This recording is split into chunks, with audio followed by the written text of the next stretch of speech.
Thank you for joining us today. I'm Dave Corrado from Medina County Fiber Network, and today we're going to talk about how to create a non-carrier specific email. As you complete the course, there will be a short survey for you to take, and when that survey is completed, you will receive a certificate of completion. We'll be announcing some promotions, so please hold on to them. Now, first of all, you might be saying to yourself, Dave, what is a carrier? Well, a carrier is nothing more than the company that provides your internet services for your home. And most probably you were given an email that belongs to that carrier. We want you to have the ability to make the best choice for your home, your family, even your community, which means that you are going to need an email address that can go with you no matter which carrier you're going to use.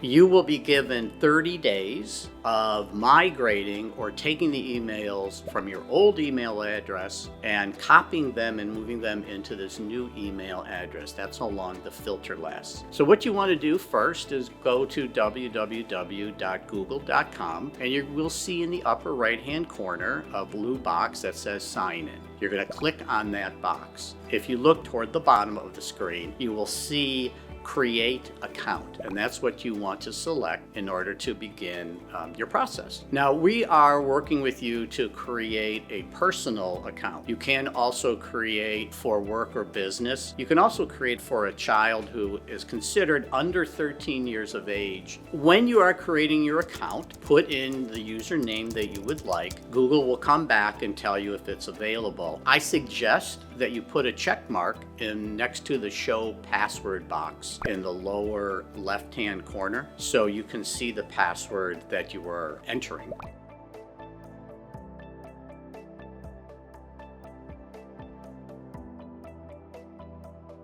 So now you have your user ID and your password in front of you, and you will click on Next. You may also receive a little message that says, would you like the browser you're using to remember this user ID and password?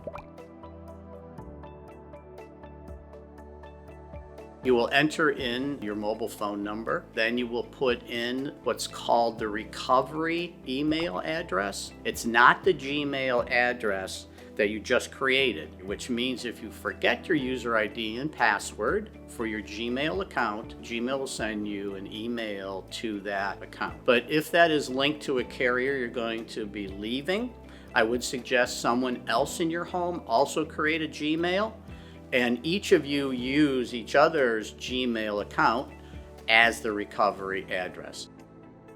Now, for the date that Google prompts you with, I know a lot of us don't like to put down our birth date, not just because we don't like people to know how old we are, but for security reasons. But you must be over 13 years old in the United States in order to own a Google account. You may be prompted with something that says, get more from your number. Choose skip in the lower left-hand corner. It's not addressed in this class. You're now going to see privacy terminology. You must agree to this in order to create your Gmail account. So just scroll to the bottom and then select I agree in the blue box. And that is the creation of your Gmail email address. You'll see that you now have a Gmail inbox, but the big piece that people stumble on is I had this email for 20 years. It's linked to my student account, to my car payment, to my church. We're going to show you how to grab the emails from your existing email address and start sending copies to your Gmail. We're still on the screen that shows us our inbox and the rest of our Gmail interface. In the upper right-hand corner, choose that gear. That gear is going to give you a little drop down below it, and then you're going to choose See All Settings. Now, once you are in the settings, you're going to see Accounts and Import. So that's what you want to select at this point.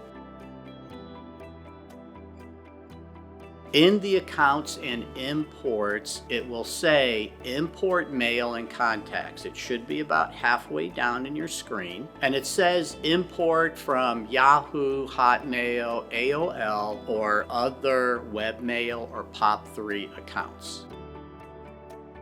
Select right in that area. It's going to pop up, sign into your other email address. Now this is the email address you currently have that you've been using for all the past years. So you enter it into that box and then choose continue.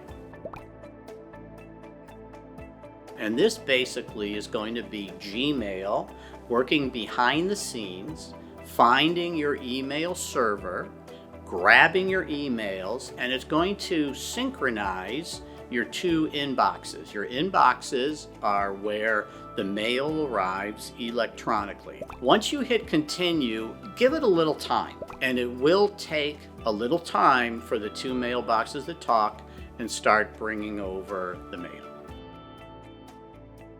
You will get another box that will say checking. That checking is actually the two mailboxes speaking to each other. You might receive a text message for security reasons, asking to verify that you're logging into your account, saying, hey, we have another inbox or server that's logging into your email. Is that okay? And then, of course, you're going to enter your password as you're logging into your current account and click on Next to log in. You may receive a screen called Gmail Shuttle Cloud Migration that wants to access your account. This is completely secure. It's not making copies to anybody else, only going to your new Gmail account. Once it says authentication successful, you can choose the X. You will find there will be a step 2 that says import options. I would say select all 3 of them. It'll bring over your mail, it'll bring over your contacts, and it will bring over any mail for the next 30 days. And that gives you a time in order then to sync them all together. So then you're going to receive step 3 from Google, which says finish. That says it may take up to 2 days. I don't think it'll take that long. So just click on OK in that box, and then you will be all set to go. Any email that goes to your current email will also be copied and sent to your new Gmail account.